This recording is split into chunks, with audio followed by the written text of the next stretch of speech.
Boa noite, irmãos. Graça e paz. Amém. Que a graça do Senhor se faça presente, não só estando presente daqui para frente, mas presente, atuante na vida de cada um de nós, para que nós sejamos capazes de ouvir e entender aquilo que o Senhor Deus tem para nos falar.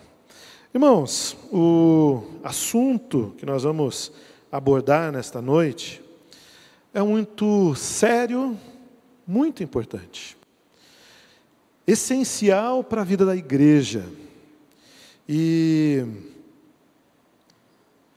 Deus me incomodou bastante dentro desse assunto, e enquanto me preparava para esse momento, Deus me levou a parar em vários momentos e orar por nós, Igreja do Senhor Jesus. Não só nós, igreja aqui, local, mas nós, homens e mulheres que fazemos parte da Igreja do Senhor Jesus. Tem algumas expressões que eu vou falar que são para mexer conosco, mas não são trazidas aqui para mexer com você ou comigo, mas são expressões que precisam mexer com a gente. Por quê? Porque nós não podemos continuar as nossas vidas vivendo simplesmente como nós imaginamos que elas devam ser vividas. E infelizmente, na grande maioria das vezes, quando olhamos para as pessoas, inclusive dentro das igrejas, nós encontramos isso acontecendo. Pessoas vivendo suas vidas da forma como elas querem, da forma como decidem, da forma como escolhem. E hoje nós queremos falar de algo que eu quero chamar de a essência do Evangelho. 2 pontos, o senhorio de Jesus Cristo. A essência do Evangelho. 2 pontos, o senhorio de Jesus Cristo. Eu quero convidar você a baixar a sua cabeça. Quero convidar você a orar agora. E eu quero fazer uma pergunta para você. Até onde Jesus é Senhor da sua vida? Até onde Jesus é Senhor do seu coração?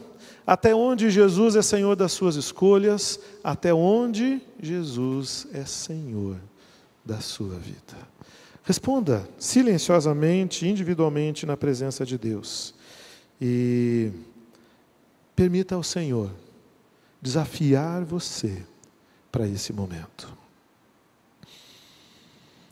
Deus amado, nós sabemos, ó Deus, que em todas as coisas, o Senhor que nos ama e o Senhor que tem preparado, ó Deus, uma vida na presença do Senhor por toda a eternidade, também é o mesmo que tem para nós preceitos para o nosso andar, no nosso dia a dia, hoje, amanhã, diariamente. Nós queremos, ó Deus, te pedir, ó Pai, que nesta hora, corações se abram para ouvir a Tua voz. Que a Tua palavra, ó Deus, possa encontrar lugar dentro de cada um de nós. E, ó Deus, que isso possa ir além da percepção, além do entendimento. E que possa, ó Deus, alcançar as nossas ações, o nosso comportamento. E, ó Deus, que de verdade possamos sair daqui dizendo: Jesus Cristo é o Senhor. Essa é a nossa oração, Pai. Em nome do Senhor Jesus. Amém, Senhor Deus. Amém, irmãos? Vamos abrir nossas Bíblias. Filipenses, capítulo 2.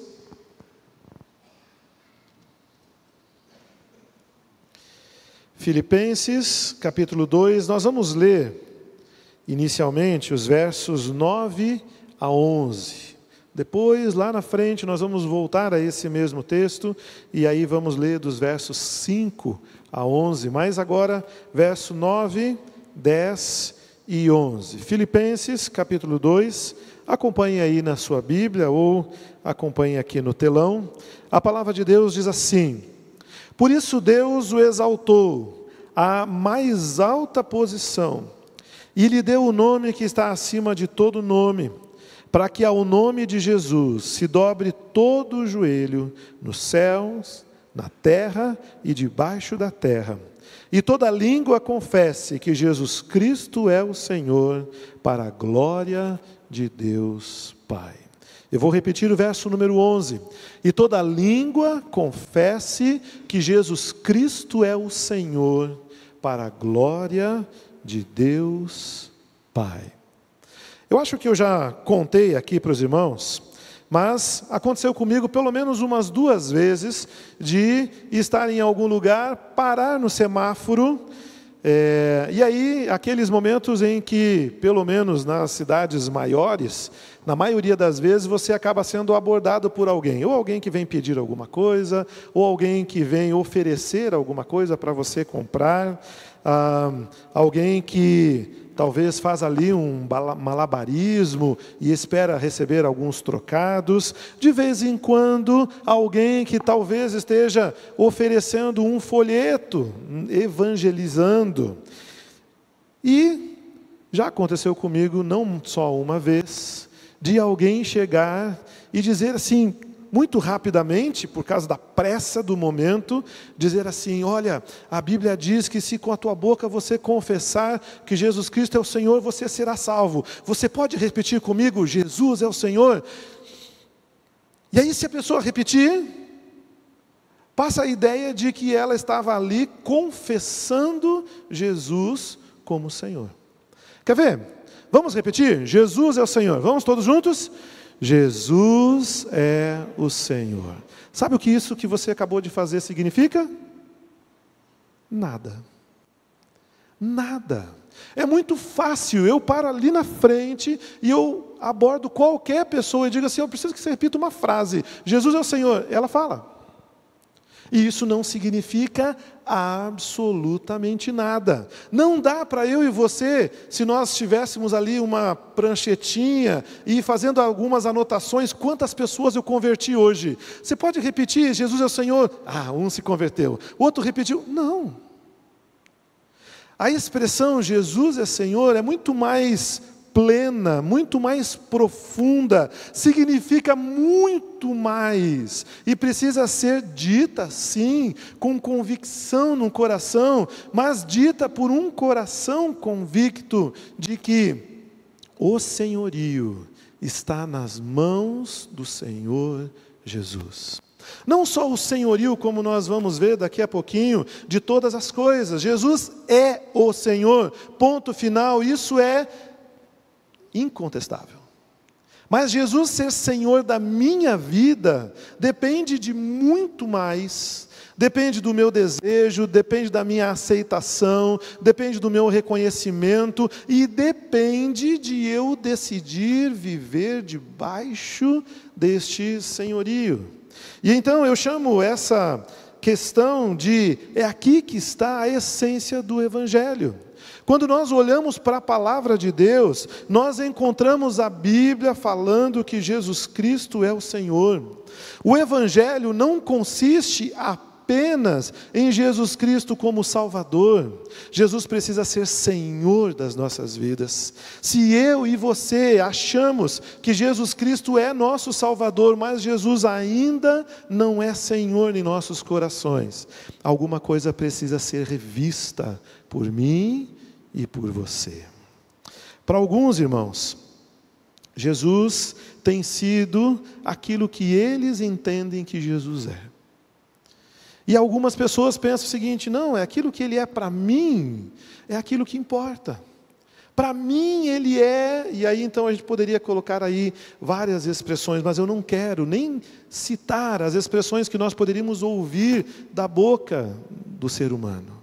Eu quero sim olhar para a palavra de Deus, e eu quero entender o que a Bíblia fala sobre Jesus. A grande verdade é que essa é uma questão que foi abordada pela palavra de Deus várias vezes. Lá em Marcos, e aí então, vamos olhar alguns textos bem rapidamente. Marcos, no capítulo 8, Os versos 27 e 28, nós encontramos o próprio Senhor Jesus abordando essa questão. O texto diz assim: Jesus e os seus discípulos dirigiram-se para os povoados nas proximidades de Cesareia de Filipe. No caminho, ele lhes perguntou: quem o povo diz que eu sou? E eles responderam: alguns dizem que és João Batista, outros Elias, e ainda outros um dos profetas. Verso 29, e vocês? Perguntou ele. Quem vocês dizem que eu sou? E Pedro respondeu: tu és o Cristo. Tu és o Cristo. O próprio Senhor Jesus deu importância para esta questão. Eu preciso que vocês saibam quem eu sou. E aí o texto vai mostrar ali ainda que aquele não era o momento para que eles pudessem falar disso abertamente. Então Jesus ainda vai adverti-los que eles não dissessem nada disso a respeito para outras pessoas.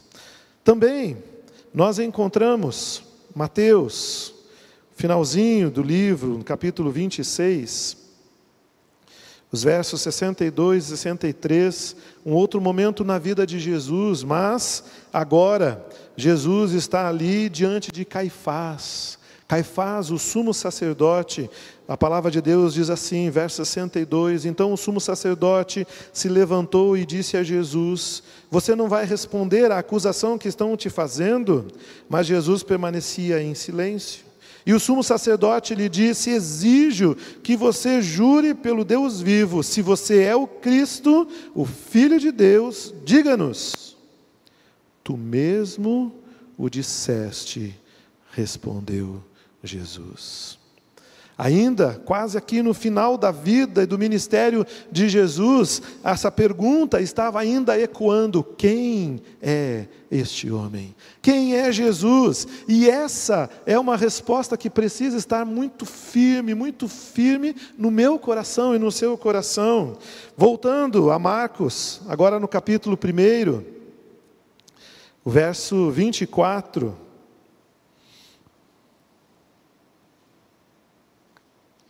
Nós descobrimos que até mesmo os demônios tiveram a chance e a oportunidade de responder essa pergunta. A palavra de Deus diz assim: o que queres conosco, Jesus de Nazaré? Vieste para nos destruir? Sei que tu és o Santo de Deus. Olha agora o versículo 23, um pouquinho antes. Justo naquele momento, na sinagoga, um homem possesso de um espírito grita essas expressões. Então, mesmo a expressão dita pelo demônio, os demônios sabiam quem era Jesus, então conseguia confessar Jesus como Senhor, o Santo de Deus. E aí então, dá para a gente entender porque eu disse aquilo, que simplesmente expressar, ou simplesmente saber, talvez não signifique nada na vida de uma determinada pessoa. Os demônios sabem. A palavra de Deus diz que o diabo crê em Jesus. Ele sabe quem é Jesus. Ele sabe o que pode fazer Jesus, o tamanho de Jesus, a importância de Jesus, a grandiosidade de Jesus. Mas talvez não se rende, e isso é o que fica faltando. Ainda em Atos, lá no tempo do Pentecostes, Atos capítulo 1,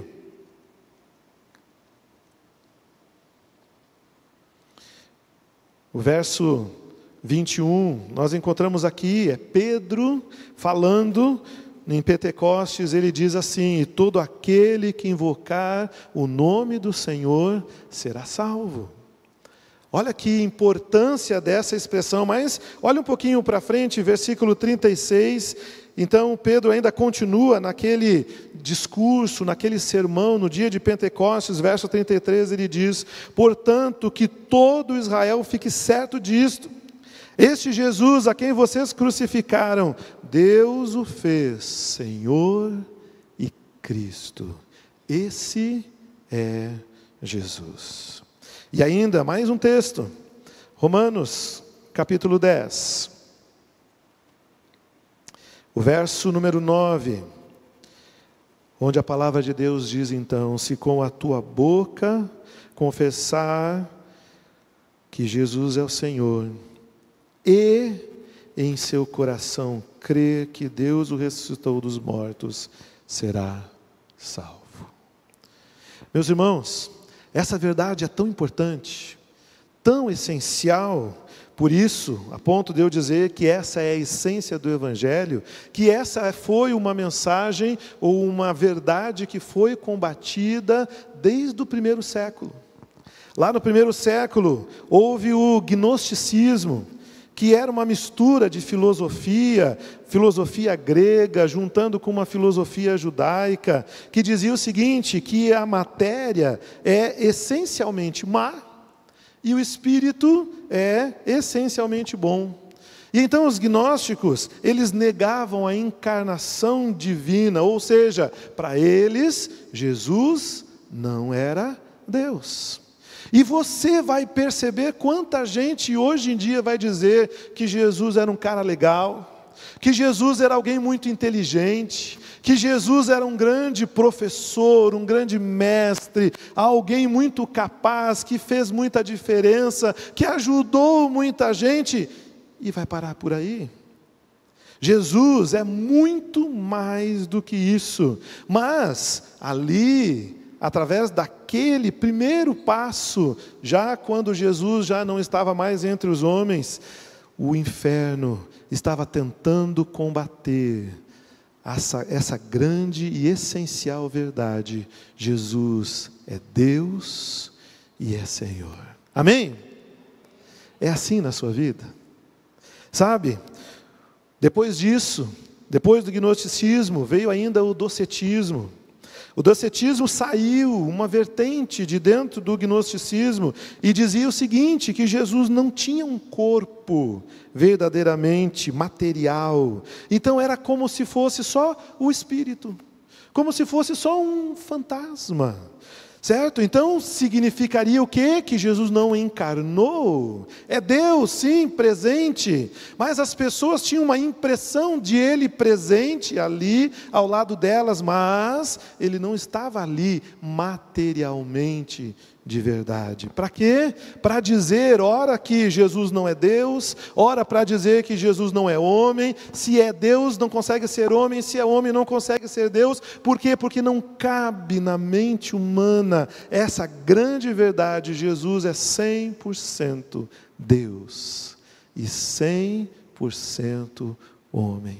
Como homem, ele nunca pecou, por isso ele não perdeu a sua grandiosidade, o seu espaço, o seu status de Deus puro, santo, que não peca. Lá na primeira e na segunda carta de João, João vai afirmar que aquele que nega que Jesus Cristo veio em carne é o próprio anticristo. Por quê? Porque esse era de verdade um problema que estava acontecendo naquele tempo. Jesus não pode ter sido tudo isso para então diminuir a importância de Jesus. E isso vai, e a história nos conta que lá no 4º século, houve um bispo em Alexandria, que é lá no Egito, que passou a pregar nos seus sermões que Jesus não era igual ao Pai, mas era inferior. Era quase igual ao Pai, maior do que os anjos, mas não era Deus igual ao Pai. E com isso estava querendo dizer que, sendo menor do que Deus, mesmo que superior aos homens, então ele não era aquele que poderia fazer a obra da salvação, por exemplo. Não seria o Deus encarnado, não seria o Deus que deixou o seu lugar na glória. Ele era um quase igual ao Pai. Foi necessário um concílio específico para combater aquela heresia. Depois disso, mais tarde, ainda alguém, um outro bispo lá em Alexandria também, disse o seguinte, que em Jesus existiam duas pessoas diferentes. Ora uma, ora outra. Não os dois coexistindo, não os dois ao mesmo tempo, 100% Deus e 100% homem. Em alguns momentos ele era Deus, em alguns outros momentos ele era homem. Como que dizendo que era impossível que Jesus fosse tudo aquilo que ele mesmo se apresentou como sendo. Ainda mais tarde, alguém ainda disse que Jesus tinha apenas uma natureza, quando nós sabemos que Jesus, nele repousavam as duas naturezas.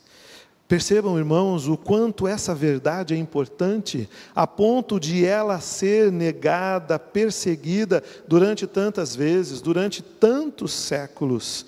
Quando nós chegamos ali no século XVIII, existe uma filosofia centrada no homem, que acaba levando a sociedade a fugir do espírito do século XVI, que é o espírito da reforma, certo? No qual dizia solo Cristo. Não, já não é mais assim, o homem é importante. E aí você vai ver resquícios ainda deste pensamento aqui, entre nós, nos nossos dias, dizendo o quanto o homem passa a ser importante. Meus irmãos, essa verdade ela é tão importante e tão difícil muitas vezes de nós entendermos, que até a própria igreja, nós, eu e você, corremos o risco. Sabe às vezes que você diz o seguinte: Deus, cuida de mim. E aí me veio agora a música, não vou cantar, para dizer o seguinte: sim, Deus cuida, mas ela tenta dizer o seguinte: Deus está a seu serviço. Não, não está. Deus não está a meu serviço para cuidar de mim. Por quê? Porque é desta forma que muitas vezes pessoas, quando vão viajar, dizem para Deus: Deus, nós entregamos essa viagem, entregamos as nossas vidas, e ai de Deus se alguma coisa acontecer com a gente. Não é? Talvez essa parte a gente não fala na oração, mas talvez é mais ou menos isso que está no nosso coração, que Deus tem sim. Eu lembro muitas vezes quando eu disse assim, que Deus cuidou, e foi talvez depois de um acidente, por exemplo. Que bom que Deus cuidou. E aí as pessoas, sem entender, como assim Deus cuidou e aconteceu tal coisa? Sim, Deus está presente o tempo todo. Ainda vem depois, no século XIX, pessoas negando de novo a divindade de Jesus, negando a glória de Jesus, negando o senhorio de Jesus, negando os milagres de Jesus. E houve no século XIX uma corrente muito forte dizendo que Jesus não fez aquelas coisas todas. E você vai ouvir ainda hoje pessoas dizendo que as histórias que nós encontramos na Bíblia não são literais.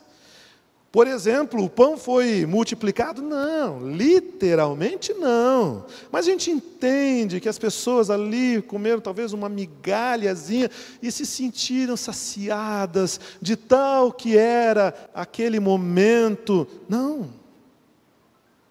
Por quê? Para dizer que Jesus não fez o que de fato Ele fez. Porque de fato Ele é, e Ele faz de acordo com aquilo que Ele é. E aí vem, irmãos, o século XX. E eu não sei se você já parou para pensar, mas o século XX foi um século de grandes transformações. Pensa em como a nossa sociedade era no início do século XX, com tantas coisas que ainda eram muito arcaicas, e como esse século terminou. Um século de muito progresso. Um século de grandes transformações, mas um século no qual o homem entendia que ele conseguia conquistar o mundo. Até mesmo nas missões, a igreja começou a entender que é ela, a igreja, que conseguia levar Jesus até os confins da terra. E quantas vezes nós descobrimos resquícios de cada um desses pensamentos. E talvez algum de nós aqui agora está pensando, pô, mas eu pensava um pouquinho disso. Essa outra coisa também pensava um pouquinho disso. E tem, sim, por quê? Porque são mensagens que nos vão sendo passadas e quantas vezes nós vamos comprando como sendo verdadeiras. É através das duas grandes guerras que primeiro o homem descobre que ele não é nada, descobre que a vida é fugaz, mas também descobre que ele não consegue confiar em si. Mas a reconstrução de determinados países, principalmente depois das guerras, faz o homem voltar a pensar, olha o que nós conseguimos fazer. Olha como ficou o nosso país devastado e, em algumas décadas, nós conseguimos construir. E tudo isso vai afastando o homem de Deus. Vai afastando do coração do homem a certeza da dependência de Deus. E eu passo a entender e achar que eu consigo, que eu sou capaz. É também nesse cenário que surge a teologia liberal, que diz o quê? Que Deus é Pai de todos. Deus é Pai de todos. E é por causa disso que Ele passa a ser, então, responsável por cuidar de você. Mas a palavra de Deus não diz assim. São ideias que vão sendo propagadas. E aí, então, quando eu e você falamos da palavra de Deus e dizemos que nós todos somos criaturas e não filhos de Deus, muitas pessoas se sentem ofendidas. Se sentem então diminuídas, mas como assim? Por quê? Porque não foi essa a ideia que eu aprendi. E se Deus é Pai de todos, surge um movimento chamado ecumenismo, no qual todas as religiões, elas podem estar de mãos dadas. Vamos abraçar, vamos aceitar. E a ideia da aceitação vai chegando na igreja hoje. E não é isso que é dito para nós, na nossa sociedade atual, que você tem que aceitar tudo. Não é verdade? Por quê? Porque se perdeu a visão que a palavra de Deus nos apresenta de Jesus Cristo, o Senhor. Então eu queria que a gente entendesse que essa ideia verdadeiramente bíblica foi se perdendo até pela igreja. Olha só, irmãos, no Novo Testamento, nós encontramos a palavra, se referindo a Jesus, a palavra Salvador. Jesus é apresentado como Salvador no Novo Testamento 16 vezes. Como mestre, ensino, 64 vezes. Mas Jesus, como Senhor, 650 vezes a palavra de Deus nos apresenta. E aí eu pergunto, o que é mais importante, que está faltando para nós entendermos isso? A mensagem do Evangelho é crer no Senhor Jesus. Se com a tua boca confessares que Jesus é Senhor. Não é o reconhecer, é confessar, é ser o meu Senhor, Senhor da minha vida. Jesus não pode ser apenas o meu Salvador, e então, para mais tarde se tornar o meu Senhor. Você ouviu isso já? Olha, não importa quem você é, recebe Jesus agora como Salvador, e depois, quem sabe, com calma, com o tempo, se der tempo, Jesus vai se tornando o Senhor. Não! A salvação precisa ser o momento quando Jesus se torna Salvador e Senhor. E as duas coisas precisam acontecer imediatamente na vida de cada um de nós. Por isso, se eu ou você temos algumas reservas com relação ao senhorio de Jesus, nós estamos no desvio. Nós estamos longe daquilo que a palavra de Deus nos apresenta. Jesus é Senhor. E então nós não podemos aceitar que nós mesmos estejamos errados. E isso é uma teologia que ainda hoje nós encontramos no nosso meio. Um Jesus que faz bem ao homem, que cuida do homem, que supre o homem. Mas a grande mensagem da palavra de Deus é que Jesus é Senhor. Essa deve ser a mensagem que a igreja precisa propagar. A sua vida nunca estará segura, nunca será plena, nunca será verdadeiramente feliz, nunca estará plenamente realizada se Jesus Cristo não for Senhor da sua vida. Muitas vezes a própria igreja acaba se desviando desta verdade quando busca agradar ao homem. Vamos fazer um culto mais legal? Eu não gostei do culto. Para mim, como assim para mim? Não precisa nem terminar a frase, que é, para mim não foi bom. Tá, mas não era para mim. Não é? É ou não é verdade? Qual é a igreja que vai atrair as pessoas? E para isso, abrir mão de determinadas coisas que são essenciais, que não dá para abrir mão. Como, por exemplo, o senhorio do Senhor Jesus. Eu conheço gente de muitas igrejas. E eu conheço a vida de muita gente que está dentro de muitas igrejas. E você com certeza também. E se essa é uma verdade daqui para lá, também é de lá para cá. Tem muita gente que me conhece, sabendo que eu sou pastor, sabendo que eu estou na igreja, que conhece você, sabendo que está na igreja, e que agora, do mesmo jeito que eu faço com eles, eles fazem comigo, estão avaliando, analisando, o que é que tem ali, naquela vida de verdade. Muitas vezes a igreja se desvia da verdade, quando busca fazer cultos melhores, cultos que atraiam mais pessoas, e para isso então, não vamos colocar algumas coisas difíceis, né? Lembra quando os apóstolos disseram para Jesus, dura é esta verdade, ou duro é este discurso, dizendo o seguinte, olha, eu não quero um discurso assim, Jesus, esse aqui, não, essa expressão, tira. Estava indo bem, Jesus, estava falando coisa que me fazia bem, e agora fala um negócio assim que eu descubro que eu não sou nada. Como? Talvez é essa a verdade. E é isso que eu preciso mudar então. Talvez muitos acabam pregando que o homem precisa buscar um lugar onde ele se sinta bem. Você já ouviu isso? Você tem que estar aonde você se sinta bem. Interessante. Mas bíblico? Bonito, mas bíblico. Gostoso de ouvir, mas bíblico.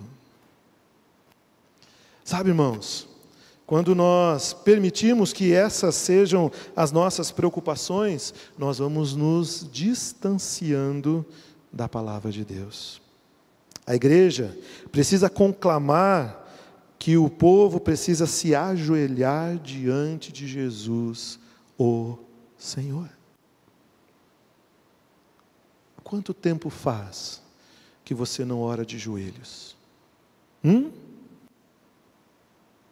A ponto de a gente dizer, talvez no meio do culto, assim, olha, vamos nos ajoelhar se você puder. E quando fala se você puder, é se você quiser, na verdade, não é?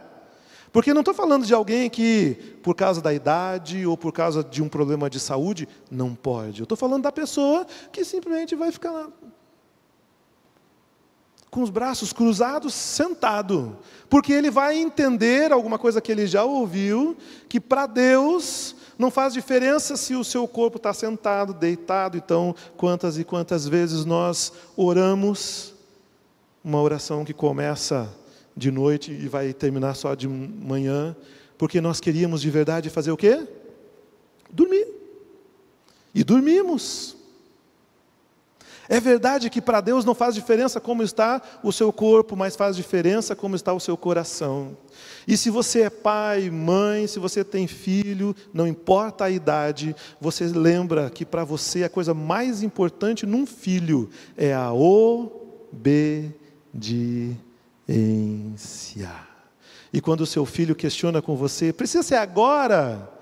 Talvez não precisa ser agora. Mas você vê ali a rebeldia no coração. Eu não quero fazer, eu quero fazer de acordo com a minha vontade. Hoje em dia, quantas e quantas vezes nós ouvimos como se você tivesse que dar uma chance para Jesus, não é? Dá uma chance para Jesus, deixa Jesus habitar no seu coração. Abre o seu coração para Jesus, como se o meu coração fosse grande coisa, como se tivesse valor em mim, e eu então fosse parar para pensar se Jesus merece ou não merece estar ali. Jesus precisa ser Senhor, Jesus precisa fazer parte da minha vida em todas as coisas. Isso significa que hoje nós precisamos afirmar que Jesus Cristo é o Senhor.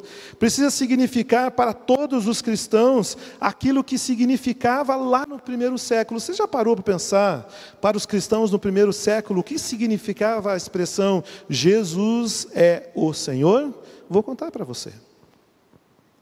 O Império Romano tinha um homem que era o maioral do império, que era o César.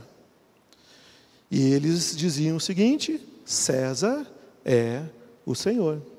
Consegue perceber? Eu consigo falar essa frase, César é o Senhor, isso não significa nada, porque Jesus é Senhor da minha vida. Então, para aqueles que Jesus não é Senhor, a fala também não vai significar grande coisa. Então, naquele momento, quando qualquer homem, mulher, velho, criança dissesse Jesus é o Senhor, ele estava dizendo César não é o Senhor. E é por causa disso, meus irmãos, que os romanos, eles aceitavam dos outros povos as divindades de todos. Eles só estavam dizendo o seguinte: olha, César tem que continuar sendo o Senhor, você pode ter os deuses que você quiser, você pode fazer os cultos que você quiser, mas César é o Senhor.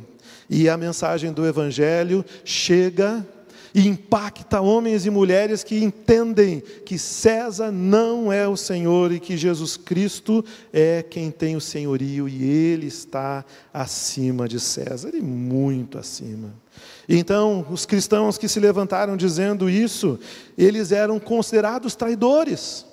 Por causa disso, eles então passaram a ser queimados vivos, eles passaram a ser crucificados, eles passaram a ser jogados às feras, aos leões, eles passaram a ser martirizados. E eu e você, quando nós dizemos e vivemos como Jesus sendo o Senhor, do que é que nós estamos sendo capazes de abrir mão? Do que é que você precisou abrir mão para poder repetir aquela frase quando eu convidei você? Nada. Mas homens e mulheres foram presos, se tornaram mártires do Evangelho. Qual é a renúncia que Deus pede a você? Você tem ideia de qual é o país mais cristão e evangelizado do nosso planeta? Qual é? País que todo crente quer visitar, porque eu quero ir naquela igreja, naquela outra. Qual é o país? É a Coreia do Sul. A Coreia, meus irmãos, a igreja, a história da igreja na Coreia começou da seguinte forma, muito tempo atrás. O primeiro missionário que foi enviado para a Coreia, quando ainda era a Coreia unificada, ele foi morto a pauladas. O primeiro missionário que foi enviado para a Coreia foi morto a pauladas. Muitas pessoas foram queimadas vivas, igrejas inteiras foram incendiadas, e as pessoas ficaram lá dentro, tinham a chance de sair se elas negassem Jesus, e elas ficaram, morreram carbonizadas, morreram asfixiadas, muitas e muitas pessoas. Depois das guerras, quando a Coreia foi dividida, Coreia do Sul era corredor para que os japoneses pudessem passar em guerra, dominando. E então o imperador precisava ser reconhecido. E muitas pessoas passaram pelas mesmas coisas. Muitos foram mortos porque não reconheciam um imperador, aquele que era apresentado como rei. E se hoje existe uma igreja forte e pujante na Coreia do Sul, é porque essa história aconteceu. Pessoas que entenderam Jesus Cristo precisa ser Senhor. Talvez hoje você vai na internet e pega uma imagem ou um vídeo, com muita facilidade, de uma mega igreja na Coreia, cantando lindamente, mas você não tem ideia do que aquilo custou. Quantos dos antepassados daqueles homens e mulheres que estão ali dentro hoje foram levados? Por quê? Porque colocaram Jesus Cristo como Senhor nas suas vidas. A igreja hoje precisa voltar ao senhorio de Jesus. Jesus precisa ser Senhor da minha vida. Jesus precisa ser Senhor da minha família. Jesus precisa ser Senhor dos meus negócios. Jesus precisa ser Senhor das minhas escolhas. Jesus precisa ser Senhor das minhas ações. Jesus precisa ser Senhor dos meus sentimentos. Jesus precisa ser Senhor dos meus pensamentos. Jesus precisa ser Senhor do meu futuro. Jesus é Senhor, mas muitas vezes eu seguro o senhorio da minha vida aqui, comigo mesmo. É diante de Jesus que devem se curvar todos, os reis, os príncipes, os pensadores, os cientistas, os filósofos, os aristocratas, os magistrados, os empresários, os mestres, os doutores, todos nós, eu e você, aqui presentes, neste culto, nessa noite. Eu e você precisamos ser capazes de nos curvar diante de Jesus Cristo. Dê uma olhadinha lá em Apocalipse, capítulo 5. Apocalipse, capítulo 5.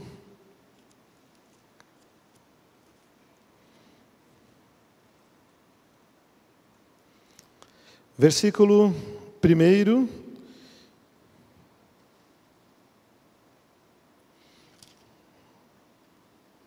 Deixa eu achar o texto certo. Capítulo 5, verso 1 diz assim: Então vi, na mão direita daquele que estava sentado no trono, um livro em forma de rolo, escrito de ambos os lados e selado com 7 selos. Na mão daquele que está sentado no trono.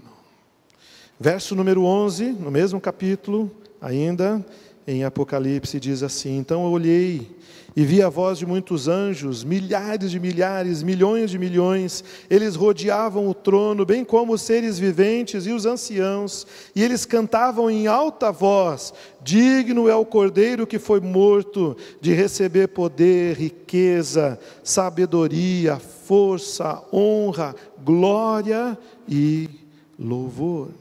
Depois disso, ouvi todas as criaturas existentes no céu, na terra, debaixo da terra e no mar, e tudo que neles há, que também diziam: aquele que está sentado no trono e ao Cordeiro, sejam o louvor, a honra, a glória e o poder para todo o sempre. Jesus é Senhor. Jesus é o Senhor do universo.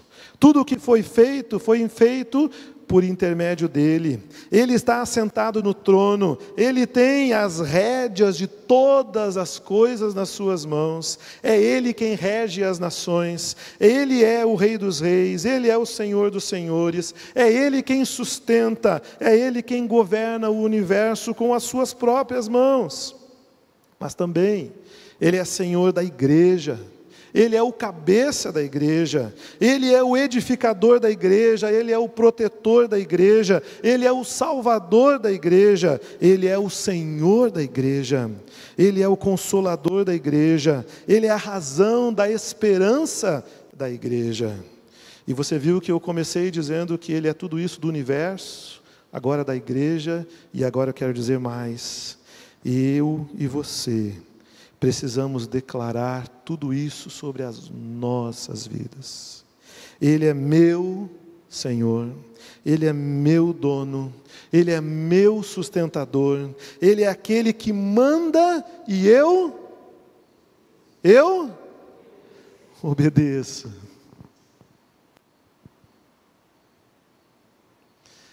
Sabe o que é a verdadeira obediência? Essa semana eu estava falando com alguém sobre isso. A verdadeira obediência é quando eu não concordo. Veja, se alguém me pede para fazer alguma coisa que eu concordo, que eu acho que é boa, que eu acho que é o caminho, que é o jeito certo, eu vou e faço. Estou fazendo porque eu concordo. Então é o meu coração fazendo porque concordo comigo. E o outro está de acordo com o meu coração. Mas quando o outro fala uma coisa que eu não penso igual, quando o outro fala uma coisa que eu pensava de um jeito, estava fazendo do jeito que eu pensava, e aí então eu abro mão. Isso é verdadeiramente obediência. Por isso eu digo que Jesus é aquele que manda e eu obedeço. E você? O que você consegue declarar sobre a sua vida que seja não apenas palavras bonitas, mas que seja real, que seja verdadeiro, que seja concreto? E agora eu quero voltar a Filipenses, no capítulo 2. Verso número 5 em diante. Filipenses 2, a partir do verso 5. Diz assim: seja esta a atitude de vocês, a mesma que foi de Jesus Cristo, que, embora sendo Deus, não considerou que ser igual a Deus era algo a que devia apegar-se, mas esvaziou-se a si mesmo, vindo a ser servo, tornando-se semelhante aos homens. E sendo encontrado em forma humana, humilhou-se a si mesmo, foi obediente até a morte, e morte de cruz.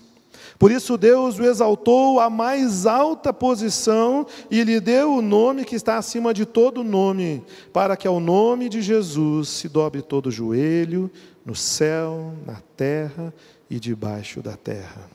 E toda língua confesse que Jesus Cristo é o Senhor, para a glória de Deus Pai. Jesus é Deus. E sendo Deus, Ele se desapegou de um espaço e de uma característica que era dele, por direito. E então a Bíblia diz que Ele se esvaziou. Ninguém poderia fazer isso. Jesus faz isso espontaneamente. Ninguém poderia esvaziar Jesus. E então, quando eu e você deixamos de reconhecer o senhorio dele, nós não estamos esvaziando quem ele é, nós só estamos perdendo aquilo que isso pode fazer diferença nas nossas vidas. Ele se esvaziou, ele se fez servo, e o versículo 5 diz: seja a atitude de vocês, eu e você, semelhante à de Jesus. Jesus, que é glorioso, se esvazia, e eu que não sou nada, me encho tanto? Como assim? Como assim? E ele se fez servo, ele se fez homem, não só parecido com os homens, se fez homem. E enquanto homem, a palavra de Deus diz que ele vai à categoria mais baixa, ele se humilha, ele foi obediente até a morte de cruz, a mais vergonhosa possível. Por isso o versículo 9 diz que Deus exalta Jesus, e tem uma expressão que diz: o exaltou soberanamente. Exaltou soberanamente, lá no grego, é uma expressão única, para dizer o seguinte: é o superlativo da exaltação. O exaltou muito. É a superexaltação, é nesta condição que Deus coloca Jesus, Pai coloca o Filho de volta. E então, irmãos, versículo 10 diz, para que diante dele todo joelho se dobre. Isso existe rendição de todos, no céu, na terra, debaixo da terra. Por isso, sim, o diabo reconhece, mas não tem salvação para ele. Os demônios reconhecem, e é exatamente disso que a palavra de Deus está fazendo. O céu reconhece, a terra reconhece, mas ainda tem gente que reconhece involuntariamente. E tem gente que reconhece voluntariamente. Se você confessa Jesus hoje para a salvação, e essa é uma oportunidade que você tem. Se você confessa Jesus para viver o senhorio de Jesus Cristo, essa é uma oportunidade que você tem. Muitos vão morrer, vão perder essa chance, vão perder essa oportunidade. E isso não vai fazer diferença para elas. Então, para os demônios, não faz diferença. Para o diabo, não faz diferença. Por isso a palavra de Deus diz, debaixo da terra também as pessoas com seus joelhos dobrados. Aqueles que morreram, não querendo dobrar os seus joelhos, um dia vão dobrar, mas não vai adiantar. Mas para mim e para você, aqui, agora, faz toda a diferença. Então, eu e você que fazemos parte desse povo, toda língua, todo povo, toda etnia, todo credo, toda consciência, eu e você temos a oportunidade de vivenciar o senhorio de Jesus Cristo.